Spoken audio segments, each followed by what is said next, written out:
అందించిన లేఖన తలంపులను బట్టి మీకు కృతజ్ఞతలు చెల్లిస్తూ, ప్రభువా మాకు వినబుద్ధిని మీరు పుట్టించమని, విన్న సత్యాల మీద విశ్వాసం నిలపడం మాకు సహాయం చేయమని, విశ్వసించిన మేము విధేయులమగునట్లుగా మీ కృపా కార్యం మా ఎడల జరిగించమని, చేరి వచ్చిన మా సహోదరులను సోదరులను దీవించి మరికొద్ది నిమిషాలు నీ వాక్యం వినబోతూ ఉండగా మాతో ముచ్చటించమని యేసుక్రీస్తు వారి యొక్క ప్రశస్త నామంలోనే స్తోత్రాలు చెల్లించి అడిగి వేడుకొని ప్రార్థిస్తున్నాము తండ్రి.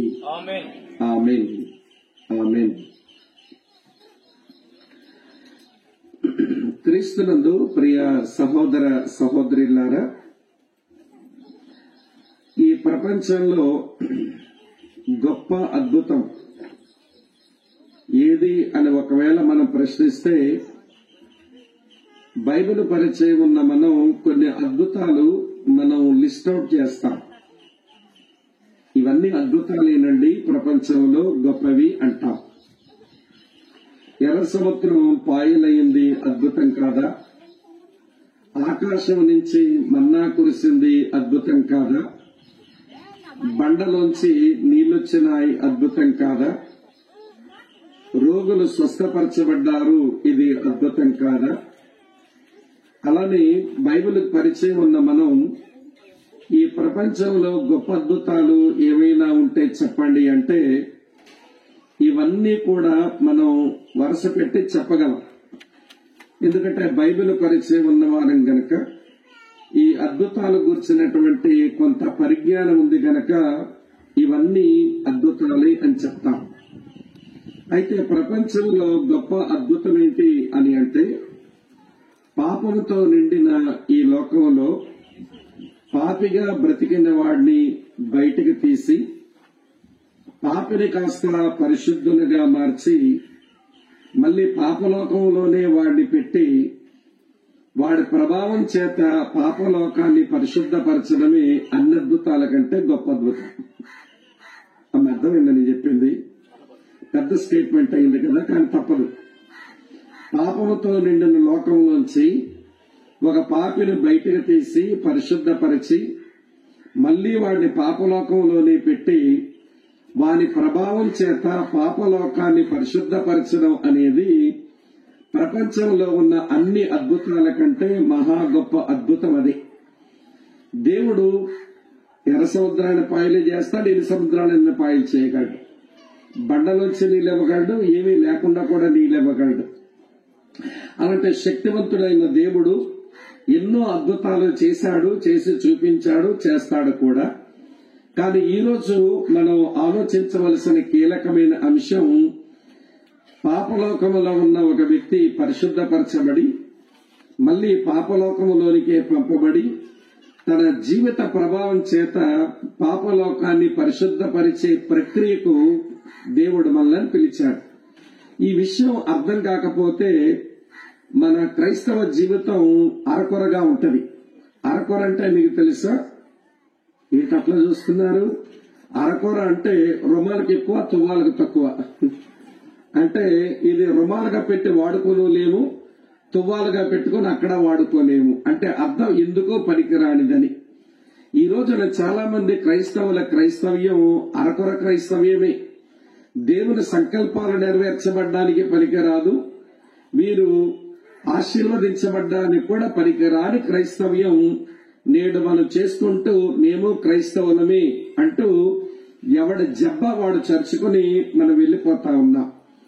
సరే, మనం ఈ రోజు ప్రభు యొక్క గొప్ప ఉద్దేశాన్ని, ఆ గొప్ప అద్భుతాన్ని మనం అర్థం చేసుకోవడానికి మనం ప్రయత్నం చేస్తాం. అపోస్తలుడైనటువంటి పేతురు తాను రాసినటువంటి ఈ 2 పత్రికల్లో మొదటి పత్రిక ఒక ప్రత్యేకమైన కారణాన్ని బట్టి తాను వ్రాసినట్టు ఆయనే రాశాడు. మీ కొరకే చదువుతాను, ఇక్కడి నుంచి వాక్యాలు చూస్తూ ఉండండి. చదువుతున్నాను. పేతురు రాసిన మొదటి పత్రిక 5వ అధ్యాయం 12వ వచనంలో చూడండి. మిమ్మల్ని హెచ్చరించుచు ఇదే దేవుని సత్యమైన కృప అని సాక్ష్యము చెప్పుచు సంక్షేపముగా వ్రాసి మీకు నమ్మకమైన సహోదరుడని నేనించిన సిల్వాను చేత దీనిని పంపుచున్నాను. ఈ సత్య కృపలో నిలకడగా ఉండండి. ప్రియులారా, ఈ వచనంలో తాను ఎందుకు ఈ పత్రికను రాయాల్సి వచ్చిందో కారణం ఈ వచనంలో భక్తుడు రాశాడు. అదేంటంటే, దేవుని సత్యమైన కృప గురించి సాక్ష్యం ఇచ్చి మీరు ఆ సత్య కృపలో నిలిచి ఉండాలి అని చెప్పి నేను ఈ పత్రికను రాశాను అన్నాడు. వినండి ప్రియమైన స్నేహితులారా, కృపకు వ్యతిరేకం ఏంటో చెప్పండి. ఇక్కడ ఉన్నారా లేదా? ఏమండి, కృపకు వ్యతిరేకం ఏంటో చెప్పండి. అమ్మ, అర్థమవుతుందా నా ప్రశ్న మీకు?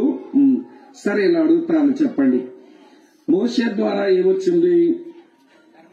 ధర్మశాస్త్రం. తర్వాత యేసు ప్రభు ద్వారా ఏమొచ్చింది? కృపా సత్యాలు వచ్చినాయి కదా.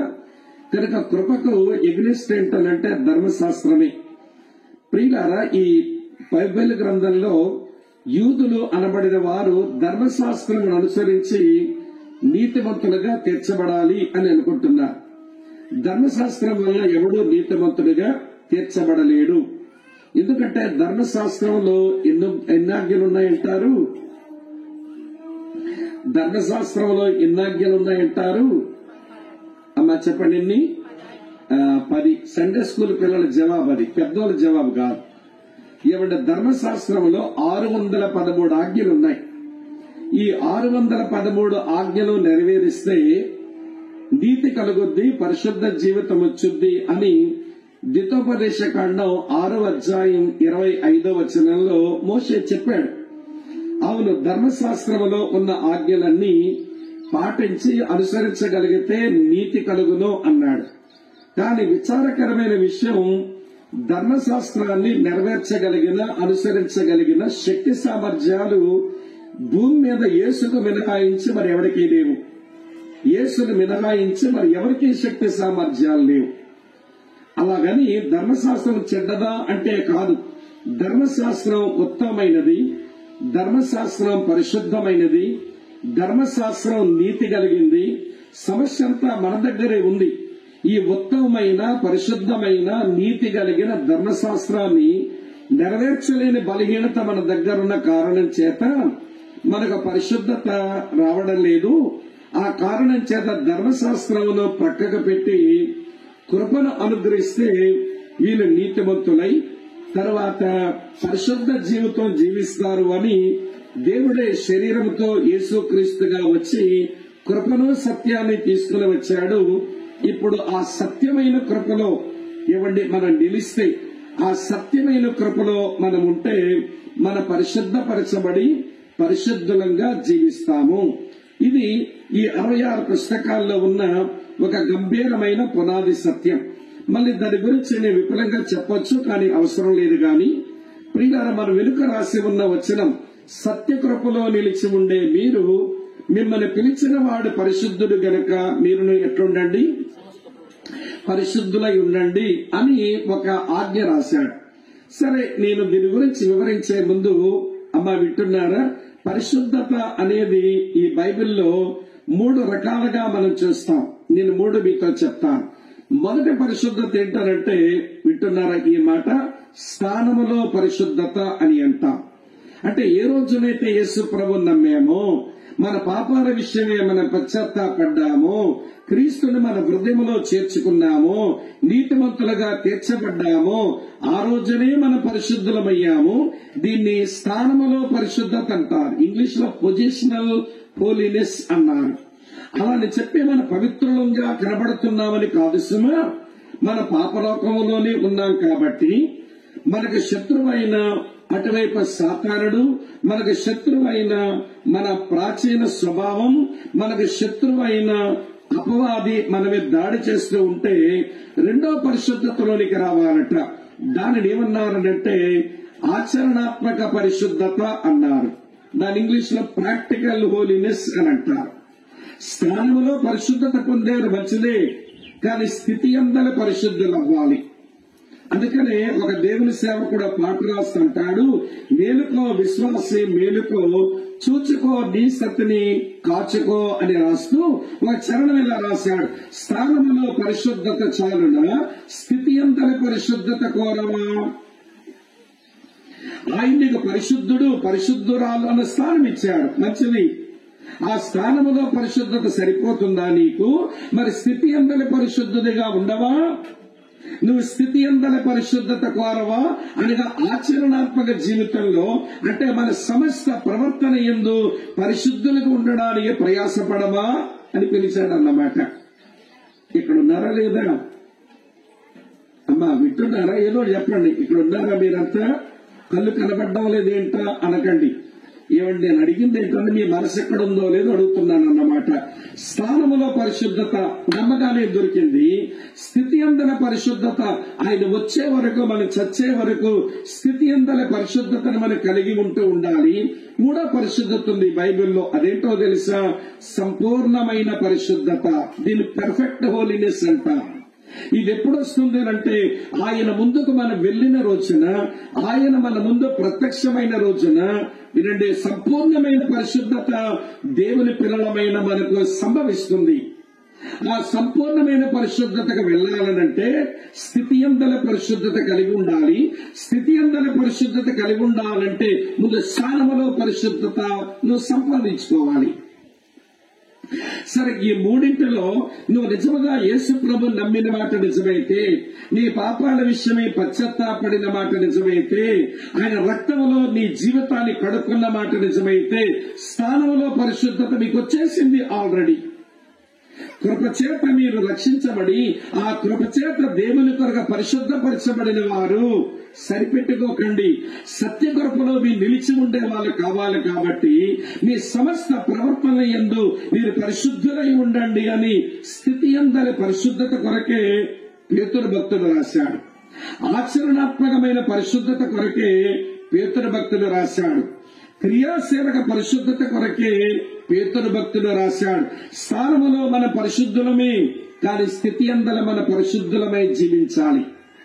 కనుక పరిశుద్ధత ఎలా వస్తుందో ఇప్పుడు చెప్పాలనుకోవడంలా. ఎందుకంటే తినేసి మీరు ఎత్తబడిపోతారు. మీరు మధ్యాహ్నం భోజనం చేసి మీరు ఎత్తబడిపోతారు. కొంతమంది కనబడరు. ఇక్కడ మీకు నిజంగా పరిశుద్ధులుగా జీవించాలి అన్న ఆకలి, ఆరాటము, అపేక్ష ఉంటే తిన్నా కూడా ఉండండి. మీరు ఎత్తబడి మమ్మల్ని పాపులు చేసి వదిలిపోకండి. మీరు కొంతమంది ఎత్తబడతారుగా పరిశుద్ధులు. మీరు పరిశుద్ధులై ఎత్తబడి తినేసి మమ్మల్ని పాపులు ఇక్కడ వదిలేసిపోకుండా తమ దండం పెడతారు. అందరము ఉంటే అసలు వ్యక్తిగత పరిశుద్ధత ఎలాగొస్తుందో ఆ సంగతుల మధ్యాహ్నం చెప్తాను గాని, ఈ రోజు వ్యక్తిగత పరిశుద్ధత ఎందుకు లోపిస్తుందో విశ్వాసుల్లో, సంఘాలలో వ్యక్తిగత పరిశుద్ధత ఎందుకు లోపిస్తుందో కారణాలు చూపిస్తా. అమ్మా వింటున్నారా? దేవుని చిత్తం ఏమిటి అని అంటే, మీరు స్థానములో పరిశుద్ధత పొందిన మీరు స్థితి అందల పరిశుద్ధులై ఉండి సంపూర్ణమైన పరిశుద్ధత కొరకు రండి. అది దేవుని చిత్తం. కాబట్టి ఈ ఉదయకాల సమయంలో ఎందుకు క్రైస్తవులకు పరిశుద్ధంగా ఉండాలని ఈ వచనం తెలియని వాళ్ళ మీరు నా ముందు కూర్చున్నారు చెప్పండి. ఎన్నిసార్లు చదివామండి ఈ వచనం? ఈ వచనం మీద దేవుని దాసులు ఎన్నిసార్లు ప్రసంగాలు చేశారండి? ఈ వచనం ఏమైనా తెలియని మనుషులమా? ఇదేమైనా మనకు అమ్మా వింటున్నారా? మనకు తెలియని ఒక అజ్ఞాత వచనమా? ఇదైనా అజ్ఞాత వచనం కాదు. ఈ వచనం మనకు చాలా సుపరిచితమైన వచనమే. కానీ ఎందుకు ఈనాటి క్రైస్తవుల్లో వ్యక్తిగత పరిశుద్ధత లోపించింది? ఈ వ్యక్తిగత పరిశుద్ధత లోపించడం వలన సంఘము అపరిశుద్ధ పాలైపోతుంది. మెట్టకు సిలువ వేయబడిన యేసుక్రీస్తును బాహాటంగా మళ్లీ ఎందుకు ఈ క్రైస్తవులు అవమానపరుస్తున్నారు? దేవునికి మహిమెందుకు తీసుకురాలేకపోతున్నారు? ఇంకా ఇలది ఒక బతికేనా అని యేసుని ఎరగని వారి చేత ఏసడింపు మాటలు మనం ఎందుకు వినవలసి వస్తున్నది? అది చెప్తా ఇప్పుడు.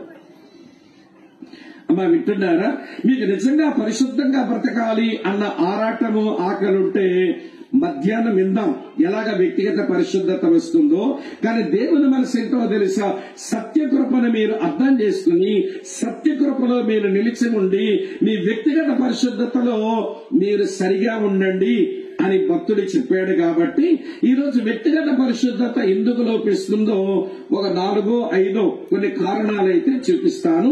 మధ్యాహ్నం వ్యక్తిగత పరిశుద్ధత తెచ్చుకునే విధానం ఏంటో చెప్తాను. నాతో ఉన్నారా మీరంతా? మొదటి మాట, వ్యక్తిగత పరిశుద్ధత ఈనాటి క్రైస్తవులకు, ఈనాటి క్రైస్తవ సంఘానికి ఎందుకు లోపిస్తుంది అంటే మొదటి కారణం దేవుణ్ణి లోకాలుగా చూపాలన్న ఆసక్తి లేకపోవటం వలన. దేవుణ్ణి లోకాలుగా చూపాలి అన్న ఆసక్తి లేకపోవడం చేత, the lake of interest to manifest the life of God అంటాం. దేవుని లోకాలుగా చూపాలి అన్న ఆసక్తి లేదు. ఇలా మీతో చెప్తాను వినండి. యేసు ప్రభు వారు వచ్చింది ఏ పని మీద వచ్చాడు? ఆయన చాలా పనులు ఉన్నాయి. అందులో ఒక ప్రధానమైన పని ఏంటంటే యోహాను సువార్త 1:18 ఉంటుంది చూడండి. యోహాను సువార్త 1:18 ఇలా చదువుతాం. ఎవడను ఎప్పుడైనాను దేవుని చూడలేదు, తండ్రి రొమ్మున ఉన్న అద్వితీయ కుమారుడే ఆయనను బయలుపరిచెను. యేసు ప్రభు శరీరంతో ఈ లోకానికి రావడానికి అనేకమైన కారణాలు ఉన్నప్పటికీ అందులో ప్రధానమైన ఒక కారణం ఏంటంటే తన తండ్రిని ఈ లోకమునకు బయలుపరచాలని వచ్చాడు. To reveal his father. తన తండ్రిని ఈ లోకమునకు బయలుపరచడానికి వచ్చాడు. తన తండ్రిని ఈ లోకమునకు ప్రత్యక్షపరచడానికి వచ్చాడు. అమ్మా వింటున్నారా? ఆ యేసును వెంబడించినటువంటి మనం కూడా ఇవ్వండి ఇదే మనసు కలిగి ఉండాలిగా. ఎందుకో చెప్తాను వినండి. యేసు ప్రభువారు ఒక మారు మీ హృదయాలు కలవరపడనీయకండి, నా తండ్రి మీద విశ్వాసం ఉంచారు, నా మీద విశ్వాసం ఉంచండి, నేను స్థలం సిద్ధపరచాలని వెళ్తున్నాను, నేను మళ్లీ వచ్చి మిమ్మల్ని తీసుకుని పోతాను అని అంటే అక్కడ ఒక ఆయన ఫిలిప్పు అనే ఒక అపోస్తలుడు అంటాడు, ప్రభువా తండ్రిని మాకు కనపరచుము, అంతే మాకు చాలును అని అడిగాడు. అప్పుడు యేసు ప్రభువారు అన్న మాట ఏంటో తెలుసా? ఫిలిప్పు, ఇంతకాలము నేను మీ మధ్యనే ఉన్నాను, మీరు నాతోనే ఉన్నారు, ఈ విషయం ఇంకా నువ్వు ఎరగలేదా? నన్ను చూచిన వాడు ఎవరు చూస్తున్నాడు? తండ్రిని చూస్తున్నాడు. యేసు ప్రభు ఎవరంటే ఎగ్జాక్ట్ గాడ్స్ ఇమేజ్, దేవుని తత్వం యొక్క మూర్తిమంతత్వమే యేసు ప్రభు. దేవునిలో ఏ తత్వం అయితే ఉందో అవన్నీ యేసుక్రీస్తులో మూర్తిభవించాయి. దేవుడు సార్వభౌముడైతే యేసులో సార్వభౌమాధికారం ఉంది. దేవుడు సర్వశక్తిమంతుడైతే యేసు సర్వశక్తిమంతుడై ఉన్నాడు. దేవునిలో సర్వజ్ఞానం ఉంటే యేసులో సర్వజ్ఞానం ఉంది. దేవుడు సర్వవ్యాపకుడైతే యేసు కూడా సర్వవ్యాపకుడే. దేవునిలో ప్రేమ ఉంటే యేసులోనూ ప్రేమ ఉంది. దేవునిలో పరిశుద్ధత ఉంటే ఈలో కూడా పరిశుద్ధత ఉంది. దేవునిలో సత్యం ఉంటే యేసులో కూడా సత్యం ఉంది. దేవునిలో నీతి న్యాయాలుంటే ఈలో నీతి న్యాయాలున్నాయి. దేవుడు మార్పు లేని వాడైతే యేసు కూడా మార్పు లేని వాడే. ఇన్నెందుకు చెప్పానంటే దేవునిలో ఏ తత్వం అయితే ఉందో యేసులో ఆ తత్వం అంతా మూర్తీభవించింది. అందుకని ఎబ్రీ గ్రంథకర్త అంటాడు, యేసు దేవుని తత్వం యొక్క మూర్తిమంతత్వమునై ఉన్నాడు అని రాశాడు. అందుకనే ఫిలిప్పు అంటున్నాడు, ఏమయ్యా ఫిలిప్పు, ఇంతకాలం మీ మధ్య ఉన్నాను, ఈ విషయమే నువ్వు ఎరగలేదా? నన్ను చూచిన వాడు చెప్పండి నా తండ్రిని చూచి ఉన్నాడు. నన్ను చూస్తే నా తండ్రిని చూసినట్లే. ఆ తండ్రిని బయలుపరచడానికే నేను ఈ లోకానికి వచ్చాను. ఇప్పుడు అదే విషయం మన వరకు తీసుకుని వద్దాం, వినండి. యేసు ప్రభువారు ఏమన్నారంటే నేను లోకానికి వెలుగును అన్నాడు. వెలుగైన యేసు సిలువలో అస్తమించి వెళ్లిపోయాడు. మరి లోకం చీకట్లో ఉంచడం అది ఆయన చిత్తం అనుకుంటున్నారా? వింటున్నారా లేదా? నేను లోకమునకు వెలుగును అన్నాడు. వెలుగైన యేసు సిలువలో అస్తమించాడు కదా, నీతి సూర్యుడైన యేసు ఆయన అస్తమించాడు కదా, మరి లోకమును చీకట్లో ఉంచడం ఆయన ఇష్టం అనుకుంటున్నారా? ముమ్మాటికి కాదు. అందుకనే ఇలా అన్నాడు ఆయన మన గురించి. మీ కొరకే చదువుతున్నాను చూడండి ఈ మాట. ప్రియులారా, యోహాను సువార్త ముందు 8:12 చూడండి, తెలుస్తుంది. మరలా యేసు నేను లోకమునకు వెలుగును, నన్ను వెంబడించువాడు చీకటిలో నడవక జీవ వెలుగు కలిగి ఉండునని వారితో చెప్పాను. నేను లోకానికి వెలుగును. మరి నా తర్వాత ఈ లోకానికి వెలుగెవరు? మత్తయి సువార్త 5వ అధ్యాయంలో ఆయన కొండ మీద ప్రసంగంలో ఇలా చెప్పారు. మత్తయి సువార్త 5 నేను చదువుతున్నాను చూడండి ప్రియులారా. 14వ వచనం ఇలా ఉంది. మీరు లోకమునకు ఏమై ఉన్నారు అంటే, నేను లోకమునకు వెలుగుగా ఉండి ఆ వెలుగులోంచి నా తండ్రి ఎలా ఉన్నాడో నాలో అందరికీ చూపించా. నా తండ్రి యొక్క తత్వం అంతా నాలో మూర్తీభవించి ఉండగా నా తండ్రి ఎలా ఉంటాడో నేను చూపించా.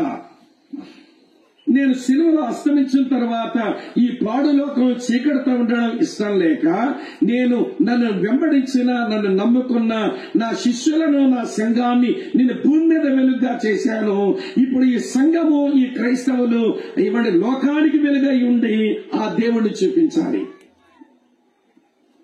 యేసుప్రభుని ఎందుకమ్మా నమ్మేమంటే, ఇక్కడ పుట్టుకుని చచ్చుద్దట, అక్కడ చట్టుకుని తేలుద్దంట. ఇందుకు నమ్మిందంట నమ్మకం. నీ నమ్మకం తగలయ్యా. అదేమి నమ్మకం? అందుకునే నమ్ముకోమన్నాడా నిన్ను? అసలు నమ్మడం అందుకొరకేనా, మనం నమ్ముకోవడం అందుకొరకేనా? యేసునెందుకు నమ్మాలో తెలుసా? ఆయన సంకల్పం నెరిగి మన జీవితాల ద్వారా ఆయన సంకల్పం నెరవేర్చడానికి నమ్మితే, ఆయన సంకల్పం ఏంటో తెలుసా? చీకటితో నిండిన ఈ లోకమునకు మీరే వెలుగై ఉండి, నాలోంచి నా తండ్రిని ఎట్లా చూపినానో మీలోంచి నా తండ్రిని మీరు లోకానికి చూపండి.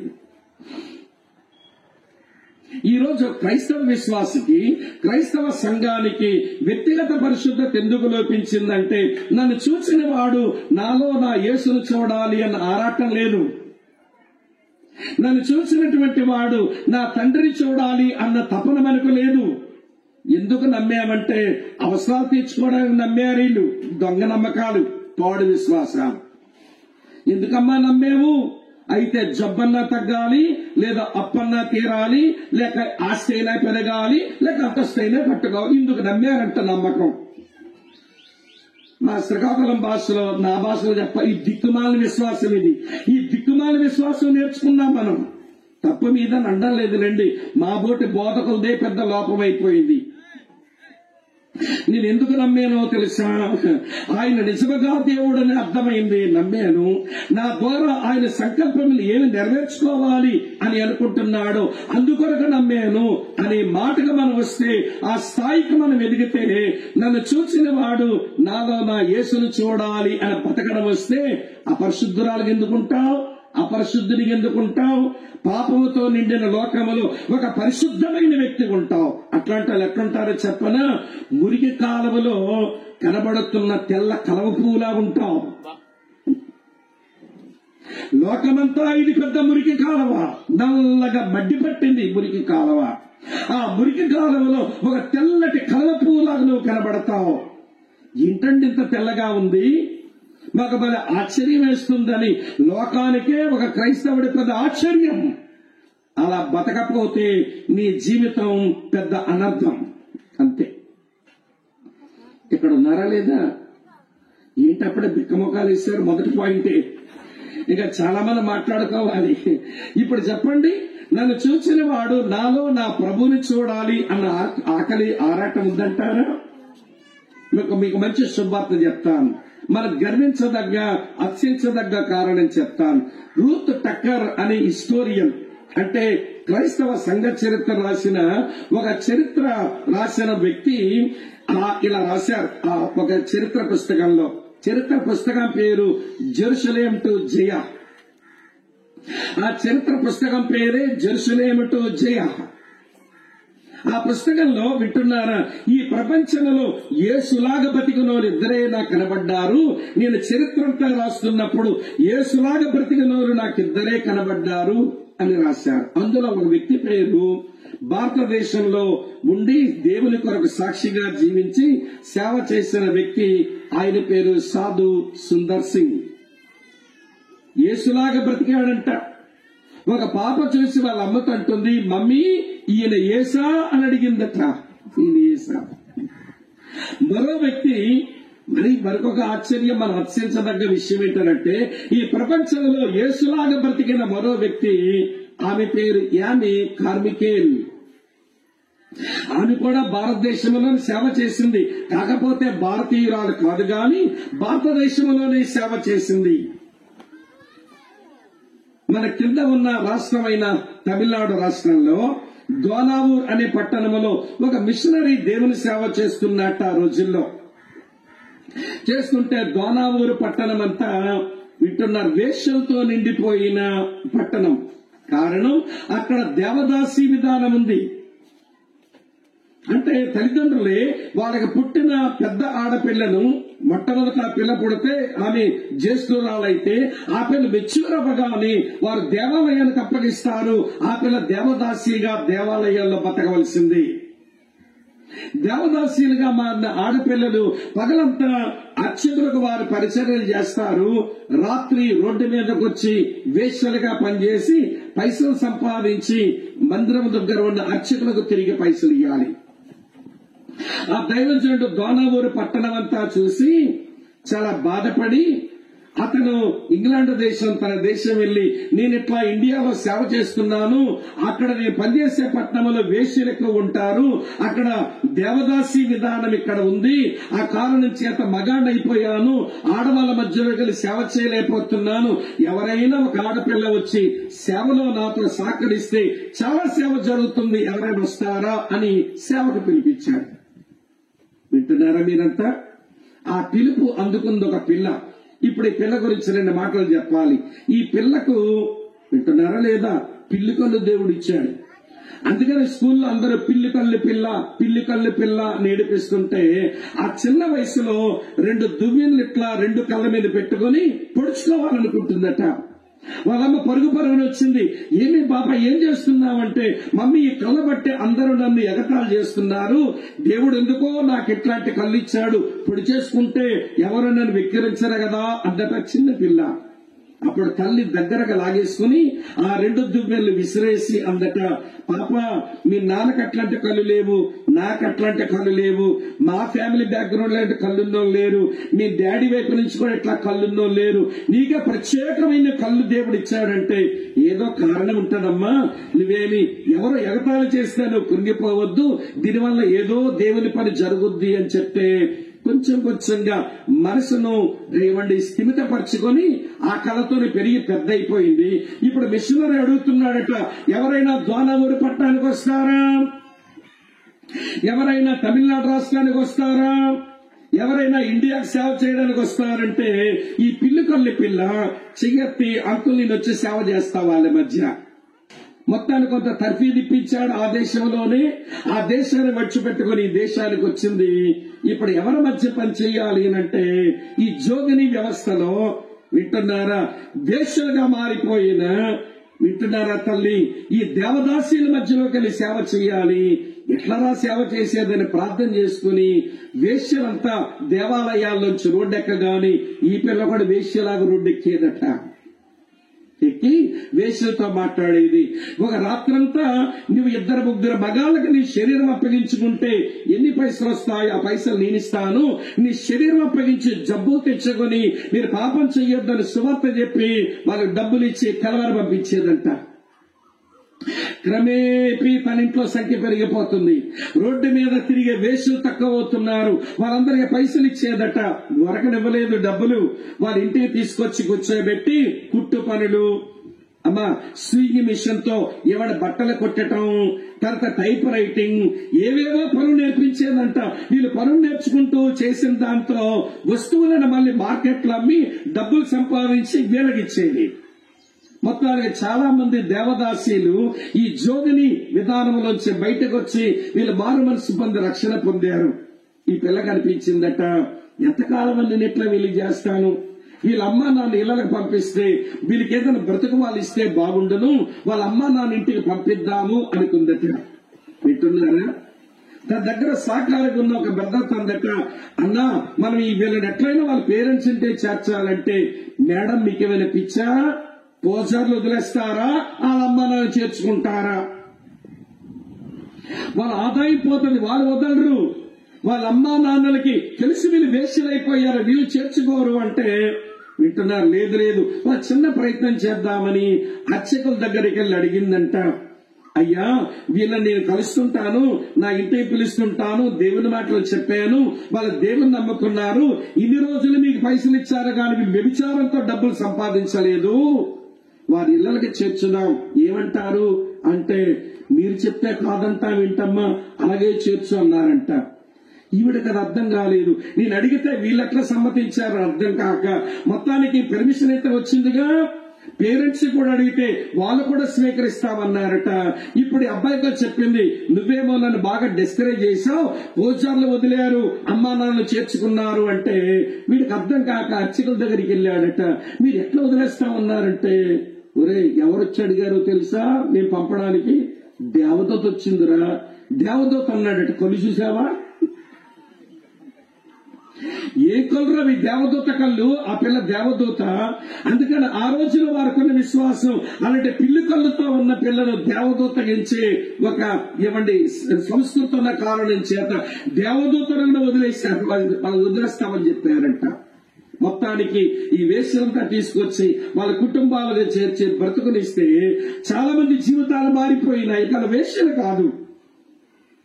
ఇప్పుడు ఆ అమ్మాయి మిషనరీలంతా ఇండియా వదిలిపెట్టి వెళ్లిపోవాలి అని భారతదేశం శాసించినప్పుడు ఆ వెళ్లిపోతున్నప్పుడు దోనావూరు పట్టణం అందట దేవుని ప్రేమ, దేవుని పరిశుద్ధత, దేవుని నీతి, దేవుని మంచితనం మమ్మల్ని వదిలేసి వెళ్ళిపోతుందని ఏడ్చిందంట పట్టణం అంతా. అంటే ఈ అమ్మాయి దోనవూరు పట్టణంలో ఎట్లా బ్రతికిందనంటే, నాలోంచి నా ప్రభువును చూపించాలి అన్న మనసుతో బ్రతికింది. దేవుని పరిశుద్ధత, నీతి ఆమె జీవితం నుంచి చూపించడానికి ప్రయత్నం పడింది.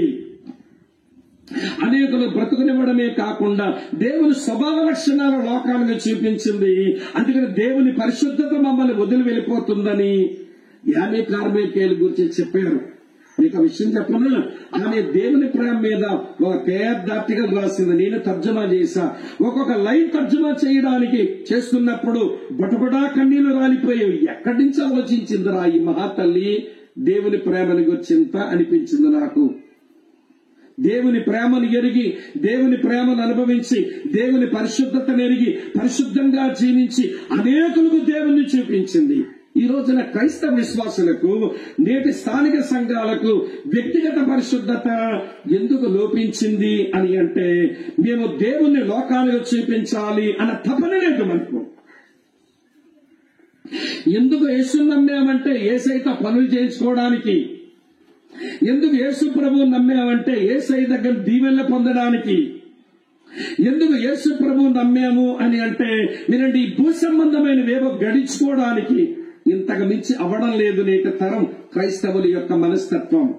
అక్క, చెల్లి, తమ్ముడు అన్న వినండి, నన్ను చూసినటువంటి వారు నాలో నా ప్రభువును చూడాలి అన్న ఆరాటం నీ కుటుంబంలోనే నీకుందంటావా? నన్ను చూసినటువంటి వారు, మా వీధి వాళ్ళు నాలో నా యేసును చూడాలి అన్న తపనే నీకుందంటావా? నన్ను చూసినటువంటి వారు మా స్థానిక సంఘంలో నా ప్రభువునే చూడాలి అన్న తపన ఉందంటారా? ఈ తపన, ఆరాటం ఉంటే వ్యక్తిగత పరిశుద్ధత కొరకు సర్కసులు చేయనక్కర్లేదు. ఇంకా విడ్డూరమైన మాట చెప్పనా, వ్యక్తిగత పరిశుద్ధత అనేది క్రైస్తవ జీవన శైలి. Holiness is our life style అంతే. జీవన శైలి అంటే రొటీన్ గా ఉండవలసిందే గాని తంటాలు పడి తెచ్చుకునేది కాదు. రోజుకి ఎన్నిసార్లు తింటారు? 3 సార్లు. ఏమండి, దానికి ఏమైనా తీర్మానాలు జరగాలా? దానికి ఏమైనా రిజర్వేషన్ పాస్ చేయాలా? దానికి ఏమైనా తంటాలు పడాలా? అవగానే ఏమండి బాగా 12 మేస్తాం. మధ్యాహ్నం 1 గంట అవ్వగానే అర్ధ కేజీ తెల్ల పర్వతం ప్లేట్లు లేపేస్తాం. సాయంత్రం అవ్వగానే చెంబుడు కాఫీ తాగుతాం, 1/2 కేజీ పకోడీ వేస్తాం. మళ్ళీ సాయంత్రం అయితే రుచికరమైన కూర దొరికితే మరొక 1/2 కేజీ తెల్ల పర్వతం లేపేస్తాం. నేను దినములకు 3 మారులు తింటాను. తీర్మానాలు ఉండవు, అది లైఫ్ స్టైల్ అంతే. 3 పూటలు తినడమే. నేను ముక్కుతో గాలి పీల్చుకుంటాను, ముక్కుతో గాలి వదులుతాను. దీనికి రిజల్యూషన్స్ ఉన్నాయా? దీనికి ఏమైనా తీర్మానం ఉంది? లైఫ్ స్టైల్ అండి, ఇది జీవన శైలి అండి. పరిశుద్ధత అనేది మన తంటారపడి సర్కస్ చేసి ఎవరి తలకాయ కింద పెట్టి కాలు మీదకి పెట్టి తపస్సులు చేస్తే వచ్చేది కాదు. క్రైస్తవుడు ఏమనుకోవాలి తెలుసా? వ్యక్తిగత పరిశుద్ధత అనేది నా లైఫ్ స్టైల్ అంతే. అక్కడికి రాలేదు కాబట్టే కోటాల్లో ఈ వచ్చిన మీద మళ్ళీ ప్రసంగాలు చేయాల్సి వస్తుంది. ఇక్కడ ఉన్నారా లేదా?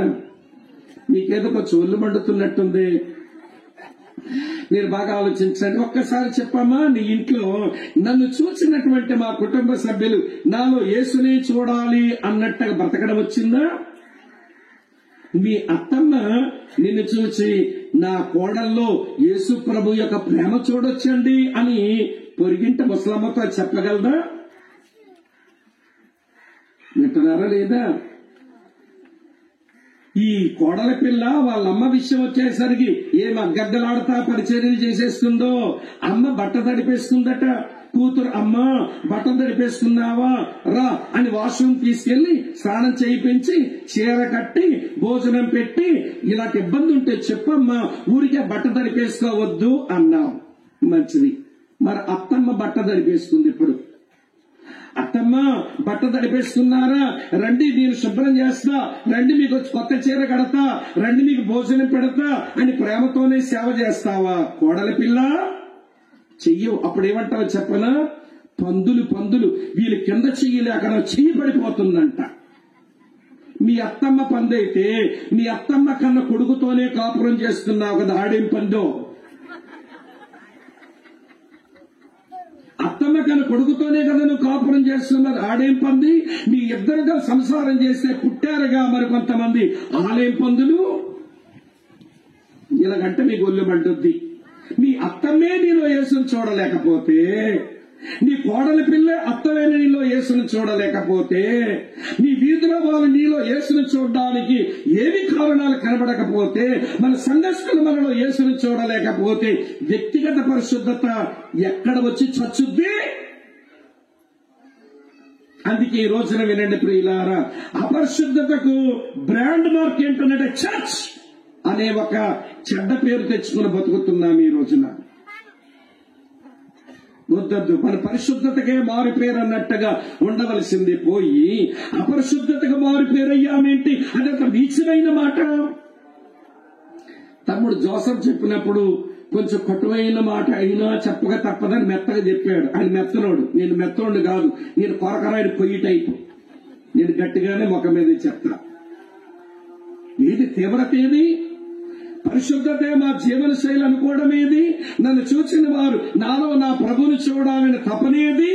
ఆ ప్రధాన ఉద్దేశం మిస్ అయింది. కాబట్టి ఈ రోజున వ్యక్తిగత పరిశుద్ధత లేక పాపం చేయడం ఒక వ్యసనం అయిపోయి ఆ పాప క్రియలు చేసుకుంటూ ఇలాంటి పాపముతో న్యూనత భావంతో బతుకుతూ అటు దేవుని సంఘం దేవుని సరిగా ఆరాధించలేక, మనుషుల మధ్య మంచి సాక్షులుగా కనబడలేక ఇలాంటి అపరిశుద్ధతకు మనం బ్రాండ్ మార్కు లాగా అయిపోయామా అని అనిపిస్తుంది. నేను తప్పు పట్టాను అనుకోకండి, మీరు ఆలోచించండి. నన్ను చూచిన వారు నాలో నా యేసును చూడాలి అనే తపన ఉందంటావా లేదంటావా? నువ్వే చెప్పేసుకోవాలి. నన్ను చూచిన వారు నాలో నా యేసును చూడాలి అన్న తపన ఉంటే వ్యక్తిగత పరిశుద్ధత మన జీవన శైలి అయిపోతుందండి. ప్రభు అంటున్న మాట, నేను పరిశుద్ధులై ఉన్న ప్రకారం మీరు పరిశుద్ధులై ఉండండి సమస్య ప్రవర్తన ఎందనే మాట. అది నెరవేర్పు రావడానికి పెద్ద ఇబ్బంది లేదు. ఇంతకంటే ఎక్కువ చెప్పలేను. రెండో సంగతి చెప్తాను రండి. ఎందుకు ఈనాడు వ్యక్తిగత పరిశుద్ధత లోపించిందనంటే, రెండవ మాట హృదయములో యథార్థత లోపించుట వలన. Lake of integrity in heart. హృదయములో యథార్థత లోపించడం వలన. బైబిల్ గ్రంథంలో హృదయములో యథార్థతను గురించి మొట్టమొదటి ఎక్కడ రాయబడిందో అక్కడికి వెళ్లి చూస్తే, ఎవడి పాపం లేకుండా హృదయములో యథార్థత ఉంటే ఎలా పరిశుద్ధత వస్తుందో మనకు కనబడుతుంది. అందరూ తెరవండి ఆదికాండం 20వ అధ్యాయం. ఆదికాండం 20వ అధ్యాయం. అబ్రాహాము శారా గెరారు దేశానికి వెళ్లారు. గెరారు దేశంలో ఉన్న మనుషులు మన రాజు అబీమెలెకు వీళ్ళంతా మంచోళ్ళు కాదు. ఆ మేరకు అబ్రాహాముకు తెలిసిన సమాచారం. కాబట్టి అబ్రాహాము అన్నాడు, ఈ ప్రాంతంలో ఈ మనుషులకు దేవుని భయం లేదు, ఆ కారణం చేత వీళ్ళు నన్ను చంపి నిన్ను తీసుకుని వెళ్లిపోతారేమో కదా, కాబట్టి నేను నీకు అన్నయ్యనవుతానని చెప్పుకుంటా, నువ్వు నాకు చెల్లివవుతావని చెప్పుకో, మన ప్రాణాలు కాపాడబడతాయి ఈ దేశంలో అన్నాడు. సరే, మొత్తానికి అట్లనే చెప్పుకొని చలామణవుతున్నారు. చలామణి అయిపోతూ ఉంటేను అబీమెలెకేమో ఈ శారాను చూచి తన అంతఃపురానికి తెప్పించేసుకున్నాడు. సహజంగా ప్యాగన్ కింగ్స్ అంటే అన్య దేశపు రాజులు ఎవరైనా కొత్త అమ్మాయిని వారు తెప్పించుకుంటే ఆమెను అన్ని రకాల శుభ్రాలు చేయించుకొని ఆమెతో త్వరగా ఎవరు సహజీవనం చేయడానికి తపన పడతారు. ఎందుకో అబీమెలెకు ఆ ప్రయత్నం చేయలేదు. శారా అక్కడనే ఉంది, అబీమెలెకు అక్కడనే ఉన్నాడు, నిద్రపోతున్నాడు. అబీమెలెకు దేవుని స్వరం ఇలా వచ్చింది. చదువుతున్నాను చూడండి. ఈ రోజు కొన్ని సిగ్గుపడాల్సిన కొన్ని విషయాలు చెప్తాను. 20వ అధ్యాయం చదువుతున్నాను చూడండి ప్రియులారా. ఇలా రాసి ఉంది 3వ వచనంలో, అయినను రాత్రి వేళ దేవుడు స్వప్నమందు అబీమెలెకు నొద్దకు వచ్చి, నీవు నీ ఇంట చేర్చుకున్న స్త్రీ ఒక పురుషునికి భార్య గనుక ఆమె నిమిత్తం నువ్వు చచ్చినవాడు సుమా అని చెప్పాను. ఏమయ్యా అబీమెలెకు, నువ్వెంత చేర్చుకున్న స్త్రీ వేరొక పురుషునికి భార్య, ఆమె విషయంలో నువ్వు చచ్చినవాడు సుమా అన్నాడు. అబీమెలెకు ఆ మాట విని దేవునికి ఎలా రెస్పాండ్ అయినాడో చూస్తే, ఇక్కడ కూర్చున్న మనకందరికి సిగ్గుపడ్డం అనేది వస్తే, సిగ్గుపడ్డం వస్తుందా? మీకు సిగ్గు రావడానికి నేను సిగ్గుపడ్డాను, తరువాత వచ్చి చదువుతాను. మాకు సిగ్గే పడమంటే మిమ్మల్ని ఏమని పిలవాలి తెలుసా? ఒరే సిగ్గుమాలినోళ్ళారా అని పిలవాల్సి వస్తుంది. సిగ్గుపడే మనసు మనకుంటే ఒక గంభీరమైన విషయం మన ముందుకు వచ్చినప్పుడు సిగ్గుపడే మనస్తత్వం మనకుంటే ఈ వచనాలు చదివితే మన సిగ్గు రావాలనిపిస్తుంది. నాకైతే నేనైతే సిగ్గుపడుతున్నా ఈ వచనం చదివిన ప్రతి మారు. చదువుతున్నాను చూడండి. అబీమెలెకు దేవునితో ఏమంటున్నాడో 4వ వచనం. అయితే అబీమెలెకు ఆమెతో పోలేదు గనక అతడు, ప్రభువా, ఇట్టి నీతిగల జనమును హతము చేయదువా? ఈమె నా చెల్లెలను అతడు నాతో చెప్పలేదా? మరియు ఆమె కూడా అతడు నా అన్న అనెను. నేను చేతులతో ఏ దోషమును చెయ్యక, చూడండి తర్వాత మాట, యథార్థ హృదయముతో ఈ పని చేసితని అనెను. ఒక అన్య దేశపు రాజు ఇలా అడుగుతాను, చెప్పండి, అబీమెలెకు దగ్గర మన దగ్గర ఉన్న బైబిల్ ఎన్ని పుస్తకాలు ఉండుంటాయి? ఇక్కడ ఉన్నారా లేదా? మన దగ్గర ఉన్న 66 పుస్తకాల బైబిల్లో ఎన్ని పుస్తకాలు అబీమెలెకు అందుబాటులో ఉన్నాయంటారు? అమ్మా ఏంటి, ఎన్ని పుస్తకాలు ఉండుంటాయి అబీమెలెకు దగ్గర? ఒక పుస్తకం లేదు. మనం ఇన్ని ప్రసంగాలు వింటున్నాం. తమ్ముడు జోసెఫ్ గారు చెప్పారు, ఇప్పుడు నా ప్రసంగం అయిపోయింది, సోమన్నే ప్రసంగం ఉంటది, మన మధ్యాహ్నం తిన్నాకో ప్రసంగం ఉంటది, బోల్డ్ అనే ప్రసంగాలు మనం వింటున్నాం. మంచిది. అబీమెలెకు ఎన్ని ప్రసంగాలు వినుంటాడంటారు? అది లేదు, పుస్తకము లేదు, ప్రసంగము లేదు. పోనీ అబీమెలెకు దగ్గరకు ఎంతమంది ప్రవక్తలు వచ్చి సేవ చేసి ఉంటారనుకుంటున్నారు? ఏ ప్రవక్త లేడు, పుస్తకము లేదు, ప్రసంగాలు లేవు, ఒక ప్రవక్త లేడు. కానీ దేవుడు అంటున్నాడు, అబీమెలెకు ఆమె విషయంలో చచ్చినవాడు సుమా అనగానే ఇతగాడు అంటున్నాడండి దేవునితో, ఏమన్నాడు తెలుసా? ఇట్టి నీతి గల జనమును హతము చేయదువా? బైబిల్ లేనోడు, ఒక బోధకుడు లేనోడు, ఎవడి సరైన బ్రతికేంటో నేర్చుకోలేనోడు మేము నీతిగల జనం అంటున్నాడేంటి? తర్వాత అంటాడు, నా చేతులతో నేను ఏ దోషమో చెయ్యలేదు, నేను యథార్థ హృదయంతో చేశాను.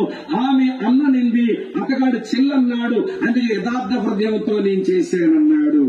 ఒకవేళ అబీమెలెకు చెప్పిన ఈ 3 మాటలు చూస్తుంటే, ఇంత బైబిల్ ఉండి, ఇన్ని ప్రసంగాలుండి, ఇంతమంది సేవకులు ఉండి, మళ్ళా ఎవరమైనా దేవుని ముందు నిలబడితేవా మేము నీతి గల జనము డోకిపరులో, మేము చేతులతో ఏ దోషమో చెయ్యమో డోకిపరుడున్నోళ్ళము, మేము యథార్థ హృదయంతో బ్రతుకుతున్నాము, డోకిపరులో మీటింగ్ లో కూర్చున్న వాళ్ళము అని చెప్పగలుగుతామంటారా?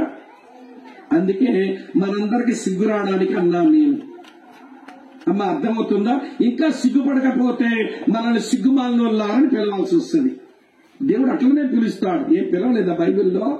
సిగ్గుమాలిన వారిలారా, మీ సమయం గాలికి పొట్టెగిరిపోయినట్టు మీ సమయం ఎగిరిపోతున్నా సిగ్గురాదే అన్నాడు ఒక ప్రవక్త ద్వారా, సిగ్గుమాలిన జనులారా అన్నాడు.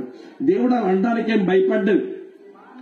కనుక ఈ విషయాలు విన్న తర్వాత ఒక అన్యుడు, పుస్తకం లేనోడు, ప్రసంగాలు విననోడు, ఒక ప్రవక్త లేనోడు, మేము నీతి గల జనము, నా చేతులతో ఏ దోషము చేయలేదు, నేను యథార్థ హృదయంతో ఉన్నానంటే ఏమనుకోవాలండి మనం? సరే, ఈ 3 మాటలు అబద్ధం అనుకోండి ఉదాహరణకి. ఇప్పుడు దేవుడు ఏమనాలి? ఇంతకు ఇక్కడ ఉన్నారా లేదా? ఏంటి మైండ్ స్విచ్ ఆఫ్ అయిపోయా? చెప్పండి. 3 మాటలు అబద్ధం అనుకోండి, అభిమేలెకు అన్న మాటలు. దేవుడు ఏమనాలి? ఏమండా మీలాగా మౌనంగా ఉంటాడా దేవుడు? ఈ 3 మాటలు అభిమేలెకు పలికేవి అబద్ధాలు అయి ఉంటే దేవుడు అట్నుంచి ఏమనాలి? నేను అనుకుంటున్నాను దేవుడు ఏమంటాడో తెలుసా? మీలాగా మౌనంగా ఉంటాడు దేవుడు. దేవుడు ఏమంటాడో తెలుసా? యు అభిమేలెకు, నోర్మై, ఎవరితో రా నువ్వు మాట్లాడుతున్నావు? కంటిని కలగజేసిన వాడిని కానలేననుకుంటున్నావా? చెవులను కలగజేసిన వాడిని వినలేననుకుంటున్నావా? నాకే మస్కా కొడదామనుకుంటున్నావు? మీరు నీతి గల జనమా? నోర్మై, చేతులతో ఏ దోషమో చెయ్యలేదా? యథార్థ హృదయవుతున్నావా అని దేవుడు కాపాడు ఉండేవాడు. ప్రియులారా, ఆశ్చర్యం ఏంటో తెలుసా? దేవుడిచ్చే రిప్లై చూడండి, భలే బాగుంటుంది. అందుకు దేవుడు ఏంటన్నా ఎస్, అవును. దేవుడు అవునంటున్నాడు ఏంటండి వాడు పలికిన మాటకు? అమ్మా వింటున్నారా? అవును, నువ్వు చెప్పిన మాట నిజమే అభిమేలెకు, అవును. తర్వాత చూడండి, ఇప్పుడు తర్వాత ఇవి యథార్థ హృదయముతో దీన్ని చేసిదివని నేను ఎరుగుదును, మరియు నీవు నాకు విరోధముగా పాపము చెయ్యకుండా నేను నిన్ను అడ్డగించి తిని, అందుకే నేను నిన్ను ఆమెను ముట్టనీయలేదు అన్నాడు.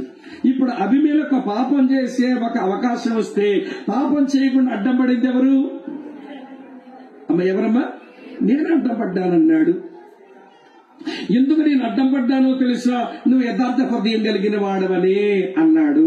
మరి ఈరోజు పాపం చేసే పరిస్థితులు వస్తే దేవుడు మనకెందుకు అడ్డం పడ్డం లేదు? హృదయంలో యథార్థత లేక.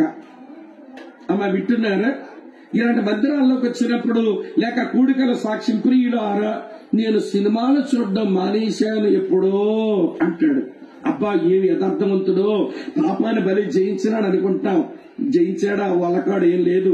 వాడి ఇంటికి వెళ్ళి చూస్తే సోఫాలో కూర్చొని 3 సినిమాలు చూస్తాడు. సినిమా థియేటర్ అయ్యే చూడడం లేదు కానీ చెప్పండి, సోఫాలో కూర్చొని 3 సినిమాలు చూస్తే అందరి ముందుకు వచ్చినప్పుడేమో నువ్వు చెప్పిన సాక్ష్యం నేను మానేశానంటున్నావు పాపాన్ని, నీ సీక్రెట్ లైఫ్ లో అదే పాపాన్ని చేస్తున్నావంటే నువ్వు యథార్థత లేదు గనక నువ్వు పాపం చేయవలసి వచ్చినప్పుడు నీ పాపానికి దేవుడు నిన్ను వదిలేస్తున్నాడు. నీకు నిజంగా యథార్థ హృదయమే ఉంటే పాపం చేయవలసి వచ్చినప్పుడు పాపం చేయకుండా దేవుడు అడ్డం పడతాడు. అభిమేలెకు అడ్డం పడ్డోడు నీకెందుకు అడ్డం పడ్డు? ఒక అన్యుడికే అడ్డం పడి సహాయపడేవాడు మనకెందుకు అడ్డం పడి సహాయం చేయడు? సమస్య ఏంటో తెలుసా? మన హృదయంలో యథార్థత లోపించింది. మన లోపల ఒకటై ఉంటాం, బయటికి మరొకటై ఉంటాం. లోపలేమో మట్టి గోడ బతుకు, బయటికేమో గచ్చిపోత బతుకు. అర్థమైంది ఈ మాట? లోపలేంటట మట్టి గోడ, బయటికేంటట గచ్చిపోత. మా కళ్ళ ముందు కూర్చొని మీరు వాక్యాలు వినేస్తుంటేను మేము అనుకుంటా, అబ్బా మా సంఘములో, మా మందిరములో, మా అసెంబ్లీలో అన్ని తెల్ల పావురాలు అనుకుంటాం. తెల్ల పావురాలు వల్లకాడ నల్లక ఒకలివి. కాకపోతే ఇలాంటి సున్నములో బాప్తిసం పొందేశాయి, ములిగేశాయి. నలుపంతా కనబడ్డంలో తెలుపు కనబడుతుంది. ఆహా తెల్ల పౌరాలు అనుకుంటాం. వర్షం వచ్చాక తెలుస్తుందండి, పౌడర్ ఎగిరిపోద్దుగా. తెల్ల సున్నం పౌడరు గచ్చు పగిలితే మట్టి బతుకు బయటకు వస్తుంది, సున్నం ఎగిరిపోతే నీ నలుపు రంగు బయటకు వస్తుంది. నాకైనా నీకైనా ఎవరికైనా ఒకటే. కానీ దేవుడేం కోరుతున్నాడో తెలుసా? నువ్వు లోపల ఎలాగుంటావో బయట అలాగే ఉండు, బయట ఎలాగుంటావో లోపల అలాగే ఉండు. యథార్థత కలిగి ఉండు. నువ్వు యథార్థత ఉంటే పాపం చేసే పరిస్థితులు ఒకవేళ వచ్చినా నువ్వు పాపం చేయకుండా నేను అడ్డగించి నేను పవిత్రంగా ఉంచుతాను. ఇది దేవుని మాట. అమ్మ అర్థమవుతున్నాదా? ఎందుకు ఈనాటి క్రైస్తవ విశ్వాసులకు, ఈనాటి క్రైస్తవ సంఘాలకు వ్యక్తిగత పరిశుద్ధత లోపిస్తున్నదనంటే, మొదటి మాట దేవుణ్ణి లోకానికి చూపాలి అన్న ఆసక్తి లేదు. రెండవది అంతరంగమందు హృదయములో యథార్థత లేదు. 2 కారణాలు చెప్పాను. 3వ కారణం చెప్తాను, వినండి. అమ్మ, అర్థమవుతుందా వ్యర్థమవుతుందా? తలకాయలను ఓపడి తల్లి భయం వేస్తుంది. అర్థమవుతుందా వ్యర్థమవుతుందా? అర్థమవుతుందా? 3వ సంగతి చెప్తాను. 3వ సంగతి ఏంటనంటే, వ్యక్తిగత పరిశుద్ధత లోపించడానికి 3వ కారణం శరీరములో ఉన్న బలహీనతను గూర్చిన జ్ఞానము లోపించడం. శరీరమందున్న బలహీనత విషయమైన జ్ఞానము లోపించడం. Lake of knowledge about the weakness of the flesh. మన శరీరంలో బలహీనత ఉంది, దాని గురించి జ్ఞానం లేకపోతేనే మన వ్యక్తిగత పరిశుద్ధత దెబ్బతీయబడుతుంది. మీకు అర్థమైనా చెప్తాను. యేసు ప్రభువారు గెత్సెమనే తోటలో తన శిష్యులతో ఇట్లా అన్నారు. మీ కొరకే ఆ మాట చదువుతున్నాను, చూడండి. మత్తయి సువార్తలో ఆ మాట మీ కొరకు, లూకా సువార్తలో కూడా ఆ మాటే ఉంటుంది. మనం బాగా ఎరిగిన విషయమే ఆ సంగతి. మీ కొరకే చదువుతున్నాను, చూడండి. మత్తయి సువార్త 26వ అధ్యాయంలో ఇలా రాసింది. 41వ వచనంలో, మీరు శోధనలో ప్రవేశింపకుండానట్లు మెలకువగా ఉండి ప్రార్థన చేయండి. ఆత్మ సిద్ధమే గాని, చెప్పండి, శరీరం బలహీనం. శరీరంలో బలహీనత ఉంది, దాని గురించి జ్ఞానం నీకుండాలి. తర్వాత ఇదే విషయాన్ని పౌలు భక్తుడు కూడా ఇలా చెప్పాడు. రోమీయులకు రాసిన పత్రిక 7వ అధ్యాయం 18వ వచనంలో, రోమా 7:18 అంటాడు, నా శరీరములో మంచిదేది నివసింపదని నేను ఎరుగుదును, మేలైంది చెయ్యాలన్న కోరిక కలుగుచున్నది, చెయ్యలేకపోతున్నాను. నేను చెయ్యగోరు మేలు చెయ్యలేక చెయ్యకూడని కీడు చేస్తున్నాను అని. అది 7:24 అడుగులుంటుంది, చూడండి. అతని ఏడుపేంటో 7:24, అయ్యో నేనంత దౌర్భాగ్యుడను, ఇట్టే మరణమునకు లోనగు శరీరము నుంచి ఎవరు నన్ను విడిపిస్తారు? యేసయ్య చెప్పారు శరీరంలో బలహీనత ఉందని. పౌలు కూడా తన సొంత అనుభవం చెప్పాడు, ఈ శరీరంలో బలహీనత ఉందని. ఇప్పుడు మన శరీరంలో బలహీనత ఉంది, బయట ఉన్న పాపానికి బలం ఎక్కువ ఉంది. ఏం చేయాలి? అమ్మా, వింటున్నారా? మన శరీరంలోనేమో బలహీనత ఉంది, బయట ఉన్న పాపానికేమో బలం ఎక్కువ ఉంది. ఏం చెయ్యాలి? మీకు అర్థమైన చెప్తా. నేను డోకపర్ వచ్చా, నాకు తెలిసిన వాళ్ళు ఎవరు లేరనుకోండి. కొద్దిసేపు ఈ డోకపర్లో నాకు తెలిసిన వాళ్ళు ఎవరు లేరనుకుందా. ఎవడు జోసఫ్ అని నాకు తెలియదు, శామ్యుల్ గారు తెలియదు, చిన్న జోసఫ్ అని తెలియదు, ఎవరి ఇక్కడ స్థానిక సేవకుడు తెలియదు, ఇక్కడ ఉన్న మోష అన్న తెలియదు, ఎవరు నాకు తెలియదు అనుకుందా. కొద్దిసేపు ఎవరో వచ్చి నన్ను కొడుతున్నారు, చాలా బలమైన మనిషి. అమ్మా, కొడుతున్నారు, నేను బలహీనుండి అనే విషయం నాకు తెలుసు, అతను బలమైన వాడని కూడా నాకు అర్థమైంది. ఏం చేయాలి ఇప్పుడు నేను చెప్పండి? అతను బలమైన వాడు, నాలోన బలహీనత ఉంది, ఏం చేయాలి ఇప్పుడు? అతగాడి కంటే బలవంతులు ఎవరో ఉంటే కబురు పెట్టాలి. అన్నా, మేరీ పొడిచారండి అన్నా, ఈ డోకపర్లు ఎవడో నన్ను కొడుతున్నాడు అని పిలిపించుకోవాలి. బలవంతులు పిలిపించుకోవాలి. లేదా అమ్మ, వింటున్నారా? ఆ బలవంతులు నన్ను కొట్టబోతుంటే బలవంతులైనా ఆశ్రయించాలి. లేదనుకుంటే అతను కొట్టబోతుంటే కనీసం పరిగెత్తి హైవే రోడ్డు ఎక్కాలి. అయితే పారిపోవడమన్నా రావాలి, లేదా బలవంతుల్ని ఆశ్రయించడమైనా రావాలి. పాపానికి బలం ఎక్కువ ఉంది, మన శరీరానికి బలహీనత ఉంది. ఇది అర్థమైతే ప్రభువుని ఆశ్రయించడమన్నా రావాలి, లేదా పాపం యుద్ధ నుంచి పారిపోవడమన్నా మనకు రావాలి.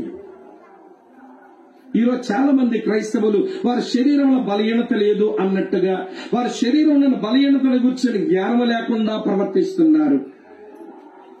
చెప్పమంటారా మీకు?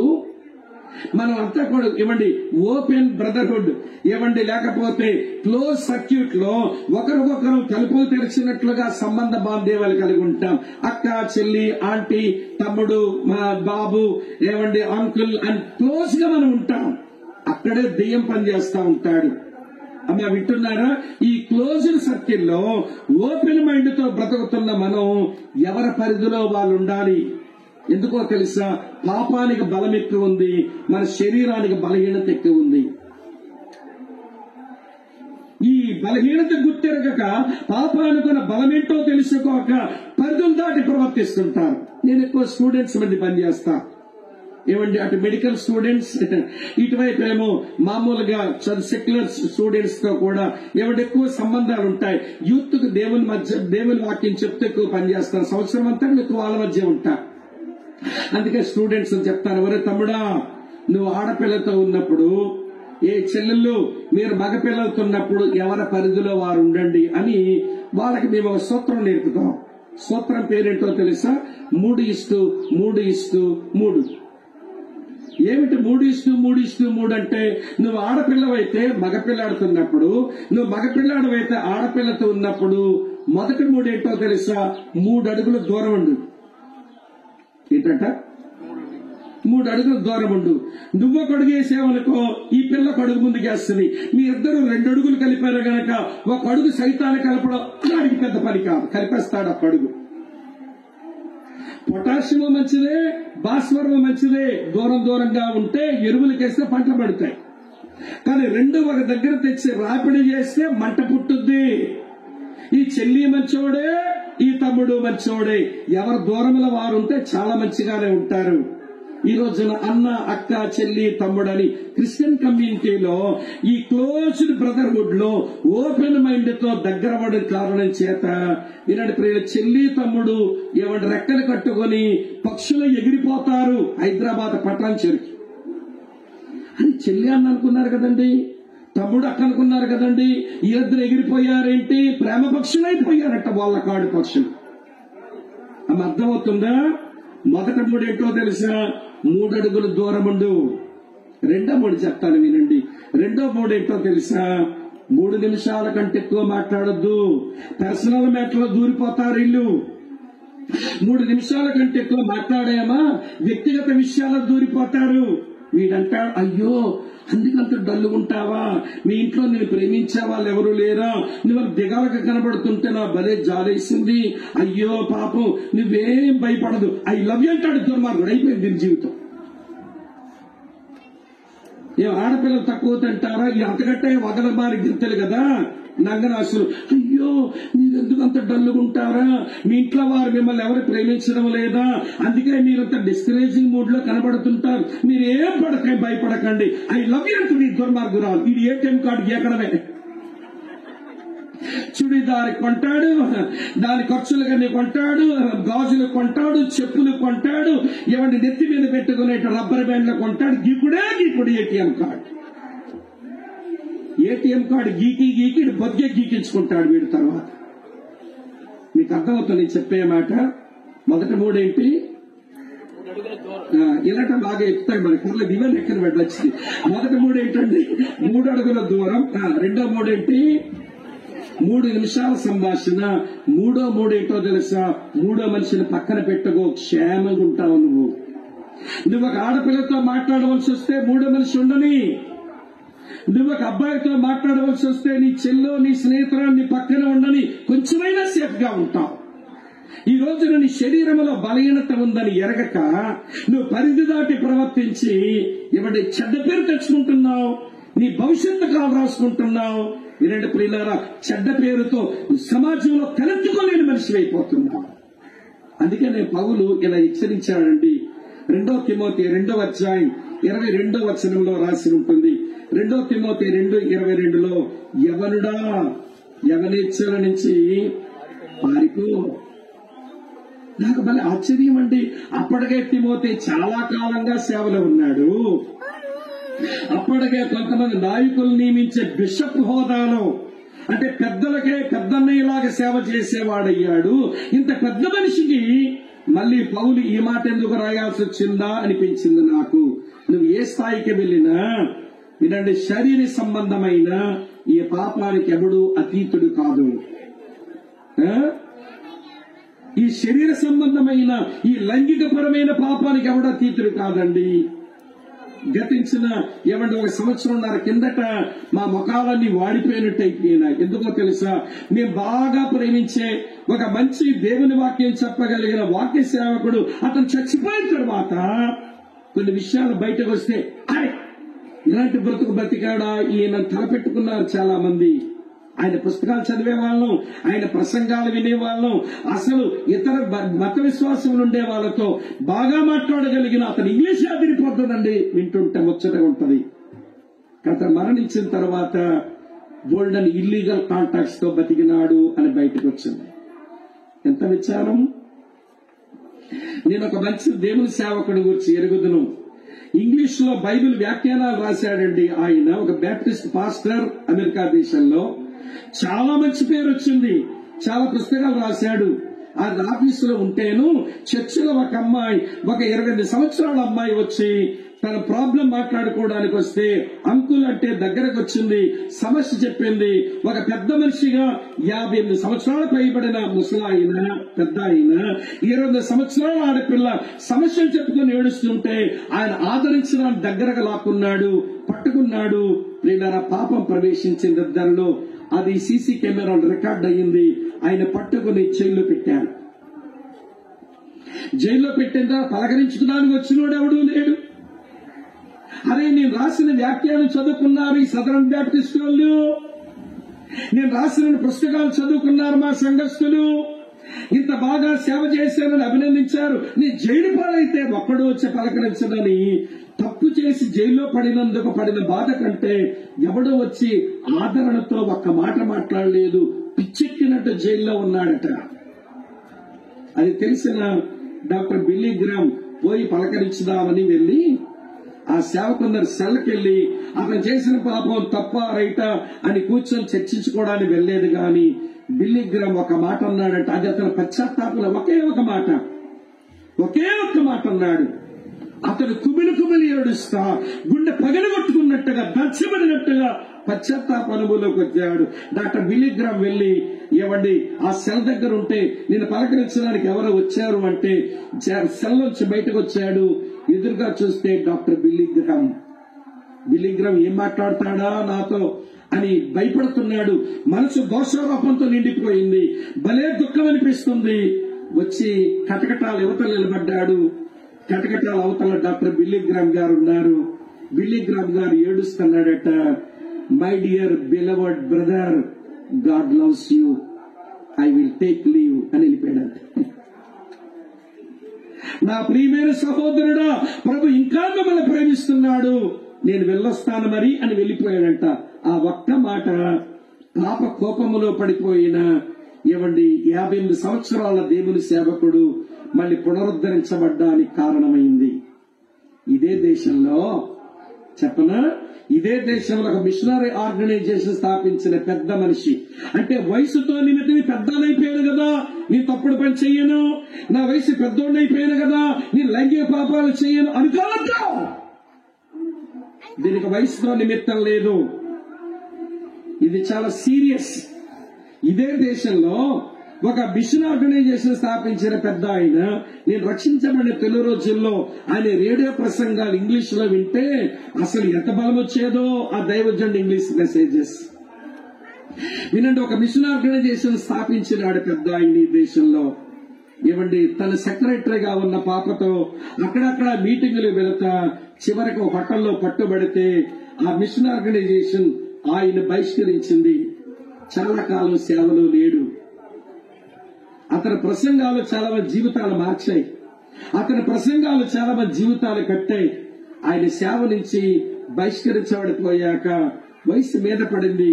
ప్రభువా, నేను తప్పు చేసిన మాట నిజమే, నువ్వు నన్ను క్షమించవా అని ఏడుస్తూ నువ్వు క్షమించాను అనే దానికి రుజువుగా మళ్ళీ ఒక్కసారి నా మిషన్ ఆర్గనైజేషన్ నన్ను పిలిచి ఒక కాన్ఫరెన్స్ లో వాక్యం చెప్పే అవకాశం ఇస్తే నేను వాక్యం చెప్పి నీ దగ్గరకు వచ్చేస్తాను ప్రభువా అని ప్రార్థన చేసుకున్నాడట. ఆ మిషన్ ఆర్గనైజేషన్ కూడా ఆయన అర్థం చేసుకుని అతని పశ్చాత్తాపాన్ని కొంత గమనించి అతని విశాఖపట్నం సౌండ్ డాక్టర్ సెమినార్ కి స్పీకర్ గా పిలిస్తే అతను వచ్చి 51వ కీర్తన వచనం మీద వచనం వర్ణించి ఆ వచనాలన్నీ నా బతుకే నేర్చాడు. ఎవ్రీ మెసేజ్, ప్రతి సందేశం కన్నీళ్లు పట్టుకుని ఏడుస్తున్నాడు. దావీదు స్థానంలో నా బతుకే కనబడుతుందని ఏడ్చి ప్రియులారా ప్రసంగించాడు. ప్రభా, నువ్వు నన్ను క్షమించావని నాకు అర్థమైంది, నీ వాక్యం చెప్పే ఒక తరుణం ఇచ్చావు, నీకు వందనాలు అని వెళ్లిపోయి అక్కడ కొద్ది రోజులకి ప్రభు దగ్గర వెళ్లిపోయాడు. దీని మాట ఎందుకు చెప్పానో తెలుసా? ఎఫెసులో ఉండి సంఘ పెద్దలు నియమించి బాగా సేవ చేసిన తిమోతితో చెప్తున్నాడు, యవనస్తుడా తిమోతి, నీవు యవనెచ్చు నుంచి పారిపో. నీ శరీరంలో బలహీనత ఉంది, పాపానికి బలం ఎక్కువ ఉంది. నీ శరీరానికి బలహీనత ఉంది, పాపానికి బలం ఎక్కువ ఉంది, పారిపో. ఈ రోజున క్రైస్తవులలో ఏమంటే యోసేపులు కనబడడం లేదండి. పాప యుద్ధ నుంచి పారిపోయే వాళ్ళు సంసోన్లు ఎక్కువయ్యారండి. పాపం దగ్గర పరిగెత్తే వాళ్ళు. పాపం నుంచి పరిగెత్తుతున్నావా లేక పాపం దగ్గరగా పరిగెత్తొస్తున్నావా? ఇది చాలా కీలకమైన విషయం. అమ్మ అర్థమవుతుందని చెప్పే మాట. మరి నీ శరీరంలో బలహీనత ఉందనే విషయం గమనించి నీ పరిధిలో నీవు ఉంటావా? వ్యక్తిగత పరిశుద్ధత వస్తుంది లేదా వ్యక్తిగత పరిశుద్ధత లోపిస్తుంది అని మీరు గమనించాలి. 3 విషయాలు చెప్పాను. మొదటి మాట, దేవుణ్ణి లోకాన్ని చూపించాలి అన్న ఆసక్తి లేకపోయినా ఈ ప్యూరిటీ రాదు, పరిశుద్ధత రాదు. హృదయంలో యథార్థత లోపించినా పాపం చేయకుండా దేవుడు నీకు అడ్డం పడ్డ కాబట్టి వ్యక్తిగత పరిశుద్ధత రాదు. నీ శరీరంలో బలహీనత ఉందని ఎరగకపోయినా నీ దగ్గర వ్యక్తిగత పరిశుద్ధత రాదు. 3 చెప్పాను. నా టైం చెప్పలేదు, మీరు పర్లేదా? సరే, మీరు ఆకలితో చచ్చిపోతారేమో అటువైపు చూస్తున్నప్పుడు అప్పుడు నా టైం చెప్తే ముగిద్దామని. ఎన్ని వచ్చాయి చెప్పండి ఇప్పుడు? నేనేదో 7 చెప్పేద్దాం అనుకున్నానండి, నడవట్లేదు బండి ముందుకి. సరే, 3 చెప్పానుగా, 4 చెప్తాను రండి.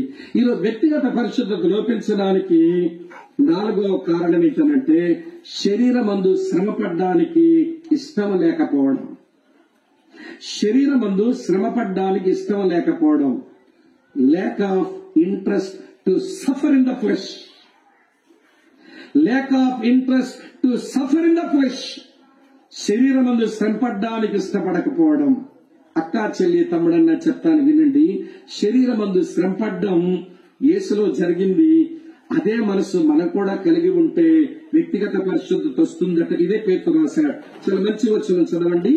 1 పేతురు 4వ అధ్యాయం 1-2 వచనాలు. పేతురు రాసిన మొదటి పత్రిక 4వ అధ్యాయం 1-2 వచనాలు చూడండి. ఏం రాసిందో, క్రీస్తు శరీరమందు శ్రమపడిన గనక మీరును అట్టి మనసును ఆయుధంగా ధరించుకోండి. శరీర విషయంలో శ్రమపడిన వాడు శరీరమందు జీవించు మిగిలిన కాలం ఇక మీదట మనజాసును అనుసరించి నడుచుకునక దేవుని ఇష్టానుసారముగా నడుచుకున్నట్లు పాపముతో జోలిక ఏమీయూ లేక ఉండును. ఎవరైతే శరీరమందు శ్రమపడ్డారో వారు మనజాసును అనుసరించి నడుచుకోరట. పాపముతో వాళ్ళకి జోలి ఏమీ ఉండదంట. దేవుని ఇష్టానుసారంగా నడుచుకున్న వాళ్ళు అవుతారట. అక్క చెల్లి తమ్ముడన్నా వినండి. మన లోపల ఉన్న మన శరీర స్వభావానికి పాపం చేసేటువంటి ఆకర్షణ దానికి ఎక్కువ. పాపం చేయడానికి అది ఆకర్షించబడుతుంది త్వరగా. కనుక ఆ శరీర స్వభావాన్ని శ్రమ పెట్టుకోవడం, నలగొట్టుకోవడం రావాలి అంటాడు పౌలు మరో దగ్గర. చదువుతాను. 1 కొరింథీ పత్రిక 9వ అధ్యాయం మీకు చదువుతున్నాను చూడండి. 27వ వచనం ఇలా ఉంది, గాలిని కొట్టినట్టు నేను పోట్లాడలేదు గాని ఒకవేళ ఇతరులకు ప్రకటించిన తర్వాత నేనే భ్రష్టుడినైపోదునేమో అని నా శరీరమును నలగగొట్టి దాన్ని నేను లోపరచుకొనుచున్నాను. ఈ శరీర అవయవాలకు ప్రతి దానికి పాపం వైపు ఎవడ లాగబడే ఒక ఆకర్షణ ఉంది. నీ కన్ను లాగుతుంది, కంటితో నిబంధన చేయి యోబులాగా. చెవికి పాపం వైపు లాగే ఏదో ఆకర్షణ వినబడుతుంది, నీ చెవితో నిబంధన చేసుకో. ఈ పాడు వాటిని చూడను, ఈ పాడు వాటిని వినను, ఈ పాడు వాటిని పలకలేను, ఈ పాడు పనులు చేతులతో చెయ్యలేను, ఈ పాడు స్థలాలకు ఈ కాలతో వెళ్లలేనని నీ శరీర అవయవాలను నీతికి సాధనాలుగా ముందు ప్రతిష్ఠించు. అసలు యేసుప్రభు నమ్ముకోవడం అంటే లేదండి. యేసుప్రభు నమ్ముకోవడం అంటే ఎవడు సజీవ యాగముగా మన శరీర అవయవాలన్నీ దేవునికి ప్రతిష్ఠ చేసుకోవడం. దేవా, ఈ కన్ను నువ్వు నాకు ఇచ్చావు గాని ఇగో ఈ కళ్ళు మళ్ళీ నీకే ఇచ్చేస్తున్నా. ఈ కంటితో నీ ధర్మశాస్త్రములో ఆశ్చర్యకరమైన సంగతులు చూస్తా. ఈ కంటితో అయ్యో నశించిపోతున్న లోకాన్ని చూస్తా. అమ్మా వింటున్నారా? ఈ కంటితో నువ్వు నా చుట్టూ ఉంచిన భద్రతను చూసుకుంటా. దేవా, ఈ కళ్ళు నీ చెవులు నీకు ప్రతిష్ఠిస్తున్నా. ఈ చెవులతో ఆత్మస్వరం వింటా, ఈ చెవులతో వాక్య స్వరం వింటా, ఈ చెవులతో దరిద్ర స్వరం కూడా వింటా. ఈ నోటితో నీ వాక్యమును ప్రకటిస్తా, ఈ నోటితో నీకు ప్రార్థన చేసుకుంటా, ఈ నోటితో నేను ఆరాధిస్తా. ఈ చేతులతో నీ తట్టు చేతులెత్తి ప్రార్థిస్తా, ఈ చేతులతో బలహీనుడికి ఓతనిస్తా, ఈ చేతులతో నీ మందిర పరిచర్య చేస్తా. ఈ కాళ్ళతో సువార్త లేని స్థలాలకి వెళతా. ఈ కాళ్ళతో ఎవరికైనా ఉపయోగపడడానికి పరుగులు తీస్తా. నీతికి సాధనాలుగా అవయవాలు ప్రతిష్ఠించుకోవడం వచ్చిందంటారా? అది భక్తికి మొదట మెట్టు.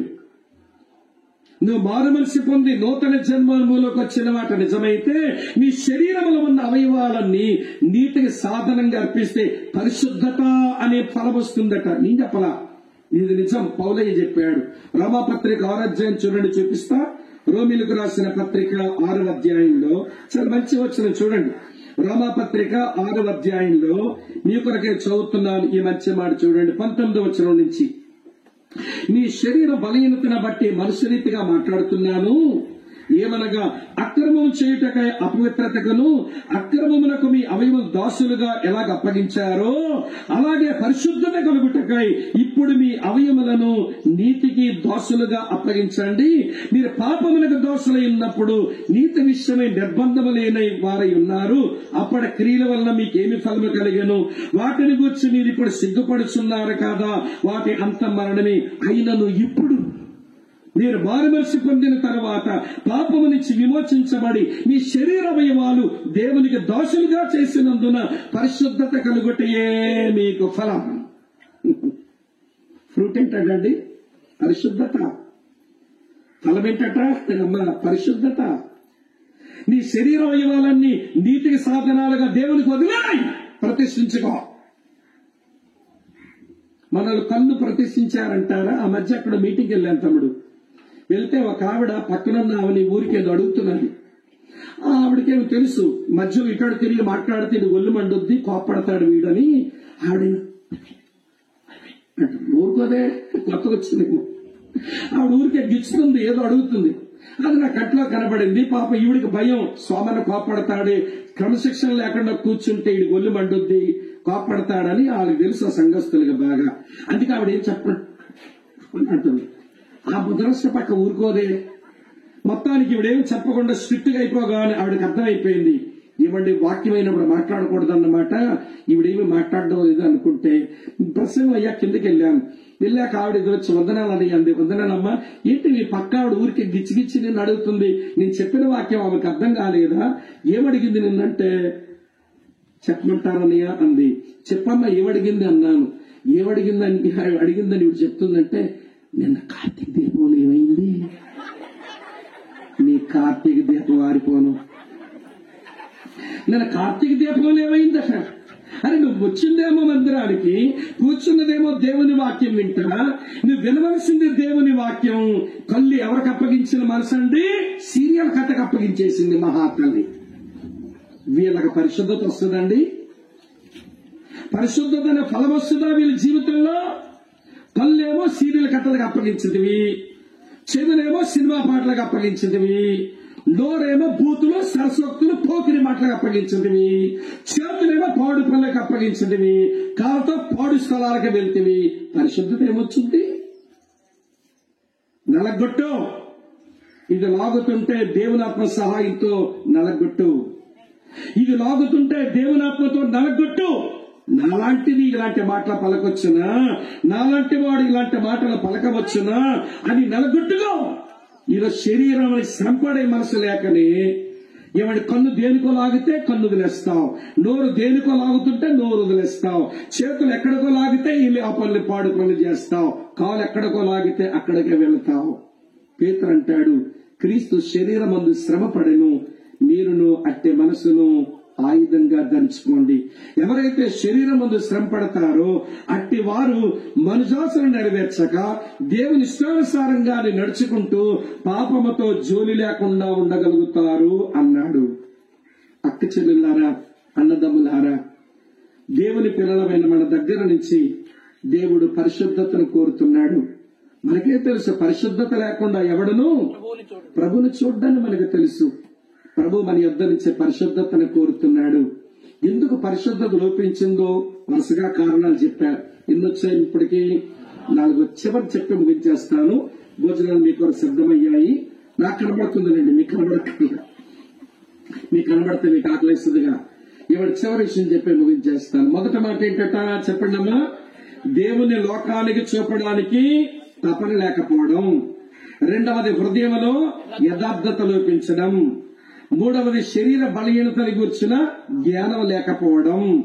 శరీరం ముందు శ్రమపడ్డానికి ఇష్టం లేకపోవడం. ఇవన్నీ అపరిశుద్ధత కారణాలే.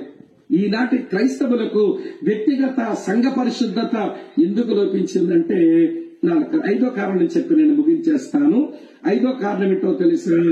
దేవుని భయము వారికి లోపించింది. Lack of the fear of God.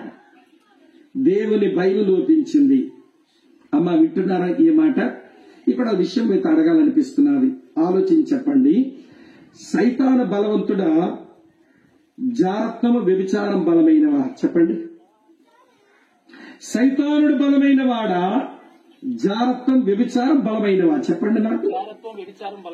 జారత్వం వ్యభిచారమే బలమైనవి, సైతానుడు కాదు. సైతాన్ ఎదిరించండి అన్నాడు దేవుడు దెబ్బలాడొచ్చు వాడితో. కానీ జారత్వం నుంచి వ్యభిచారం పారిపోండి అన్నాడు. దెబ్బలాడలేరు. ఒక గుద్దు గుద్దిందంటే నేల పడతావు. జారత్వం వ్యభిచారం గుద్దు గుద్దిందంటే రింగులో పడిపోతావు.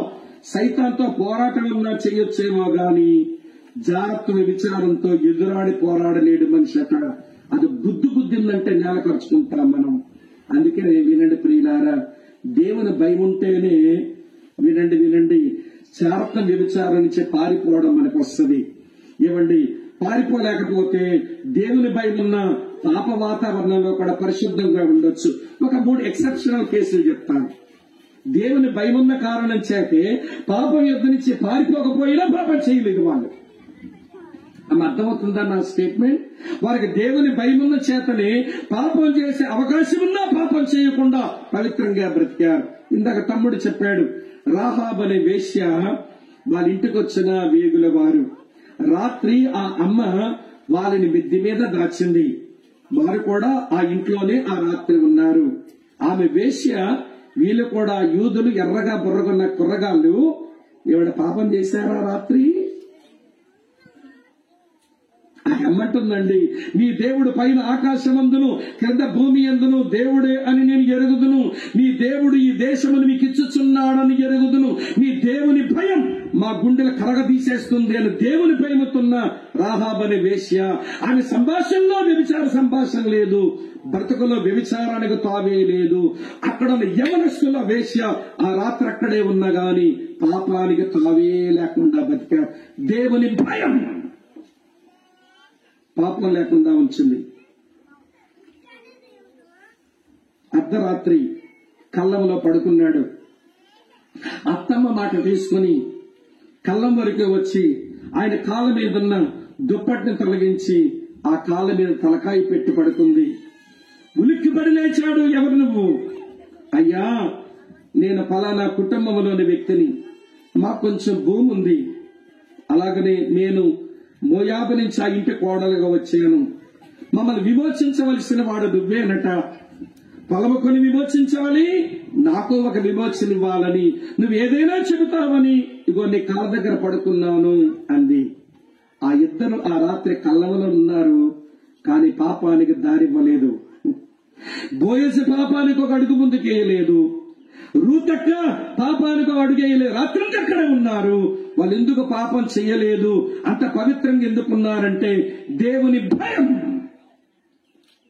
పాపం చేసుకోవచ్చు, అడిగేవాడు చూసేవాడు ఎవడూ లేడు, కానీ చెయ్యరు. దేవుని భయం ఉంది. తనతో ప్రధానమైపోయింది. కానీ ఆమె ప్రెగ్నెంట్ అయిందని తెలిసింది. వదిలేద్దామనుకున్నాడు, కానీ దేవుడు చెప్పాడు, ఒక సంకల్పం కొరకు ఆమె ప్రెగ్నెంట్ అయ్యింది. లోపల ఉన్న పిల్లాడు లోక పాపాలన్నీ మోసుకుని పోయే దేవుని గొర్రె పిల్ల అవుతాడు. యేసుని పేరు పెడతావు, రక్షకుడు అవుతాడు ఆయన అంటే ఆ అమ్మను చేర్చుకొని ఏవండి వ్యక్తిగత పరిశుద్ధత దెబ్బతీయకుండా ఆమె కుమారుని కనువరకు యోసేపు మరియను ఎరగలేదట.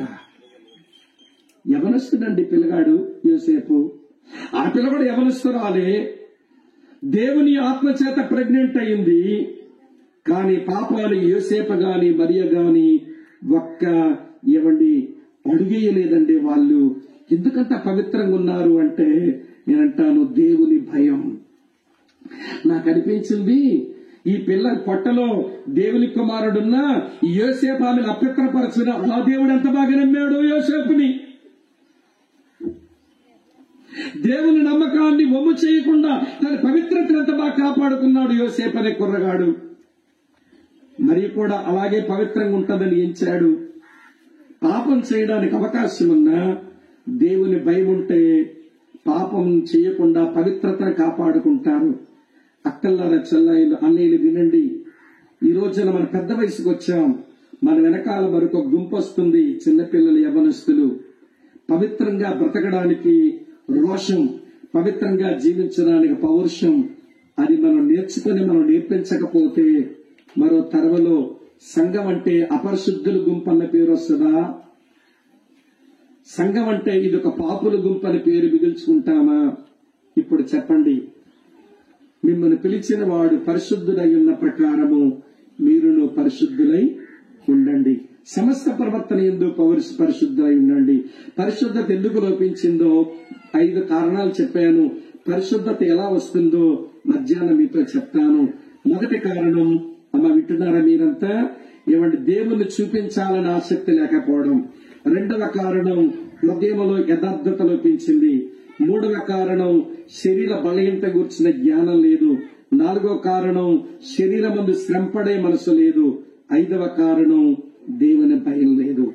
నేను ఎప్పుడు క్రైస్తవులతో మాట అంటాను, దేని గురించైనా ప్రార్థన చేయడం మానేయండి, పర్వాలేదు. కానీ దేవా, నీ భయం లేకుండా బ్రతికే బ్రతుకు నాకొద్దు. నీ భయం నాకు నేర్పించవా? నీ భయం నా హృదయంలో నింపవా? నీకు భయపడుతూ జీవించే జీవితం ఇవి ఒక్కటి అడగండి, అన్ని బాగుంటాయి. మనం ఇదొక్కటే కోల్పోతున్నాం, మిగిలినవన్నీ కోరుకుంటున్నాం. కనుక ఈ మధ్యాహ్నపు వేళ నిన్ను పిలిచిన దేవుడు పరిశుద్ధుడు. ఆయన గురించి చెప్తాను మధ్యాహ్నం. ఆ దేవుడు పరిశుద్ధులుగా ఉండడానికి మనల్ని పిలిచాడు. పరిశుద్ధులుగా ఉండమని కోరుతున్నాడు. స్థానములో పరిశుద్ధత ఇచ్చాడు. స్థితి అందులో పరిశుద్ధత కోరుతున్నాడు. సంపూర్ణ పరిశుద్ధత ఇవ్వాలని ఎదురు చూస్తున్నాడు. తల వంచండి, కళ్ళు మూసుకోండి, ప్రార్థన చేస్తాను. తల వంచండి, కళ్ళు మూసుకోండి. మోకరించే వెసులుబాటు ఉన్న వాళ్ళు మోకరించండి. ప్రభువా, పరిశుద్ధ దేవుడైన నీ చేత రక్షింపబడి సంఘం అనబడిన నీ కుటుంబంలో మమ్మల్ని సభ్యులుగా చేసి మీరు ఎలాగ పరిశుద్ధ దేవుడవో మమ్మల్ని పరిశుద్ధంగా ఉండమని మీరు కోరుతున్న మా జీవితాల్లో వ్యక్తిగత పరిశుద్ధత లోపించింది నాయన. మా ఆలోచనల్లో, మా మాటల్లో, మా వినికిడిలో, మా చేతల్లో, చివరికి మా నడకలో మీకు ఇష్టమ కానివి చోటు చేసుకుని అపరిశుద్ధతకు మేము తావిచ్చి దారిచ్చి మా జీవితాల్లో మేము చాలా నష్టం తెచ్చుకున్నాం. ఆ నష్టం మా కుటుంబాల మీద, మా పిల్లల మీద అది ఏలుబడి చేస్తూనే ఉంది. అది మా కంటే కనబడతా ఉంది. ప్రభా, మమ్మల్ని పరిశుద్ధపరచవా, మమ్మల్ని పరిశుద్ధపరచవా. నీవు క్షమించలేని ఏ పాపం ఈ భూమి మీద ఉండగలదు నాయన. నీలాగా పాపాలు క్షమించగలిగిన దేవుడు ఎవడున్నాడు బాబు? ఇదిగో నీ క్షమాపణ కొరకు నీ వైపు వస్తున్నా. మీరు నన్ను క్షమించండి, పరిశుద్ధపరచండి. నన్ను ఒక కడిగిన ముత్యంలాగా చేయవా ప్రభువా. ఒక కడగబడిన ముత్యంలాగా నన్ను చేయండి నాయన. ఇష్టంతో ప్రార్థన చేసుకుంటారా? ఇష్టంతో ప్రార్థన చేసుకుంటారా? ఇంతసేపు వాక్యం విన్నాక ఈ వ్యక్తిగత అపరిశుద్ధత ఏదో, దేవుని హృదయాన్ని గాయపరిచే పాపం ఏదో నాది నాకు, నీది నీకు, మనదందరిది మనకు తెలుస్తూ ఉండగా విరిగి నలిగిన హృదయంతో, పశ్చాత్తాపంతో ప్రభు తట్టు తిరుగుదాం. ప్రేమ కలిగిన మా ప్రియమైన తండ్రి, ఈ మధ్యాహ్నం నా ముందుకు మీరు తెచ్చిన లేఖన భాగాల కొరకై స్తోత్రాలు చెల్లిస్తున్నాం. మమ్మల్ని పిలిచిన దేవుడు పరిశుద్ధుడు. నేను సమస్త ప్రవర్తన యందు పరిశుద్ధంగా ఉండాలని కోరావు. కానీ మాకు తెలియక మా అజ్ఞానంతో మా బలహీనతలతో పాపం చేసిన వారమే అపరిశుద్ధతను మూటగట్టుకున్నాం. మీరు క్షమించి మమ్మలను మీ రక్తములో కడగండి. సిలువలో మీరు కార్చిన రక్తధారల్లో ఓ ప్రభువా, మా పాపాలు క్షమించి పవిత్రపరిచే శక్తి ఆ రక్తముకు ఉంది గనక మా మీదకు నీ రక్తము ప్రవాహంలాగా రానివ్వండి. మమ్మల్ని కడగండి. మా ముందున్న కూడికలో కూడా మాతో మాట్లాడండి. యేసుక్రీస్తు నామాన్న స్తోత్రించి నీకే ప్రార్థిస్తున్నాము తండ్రి. ఆమేన్.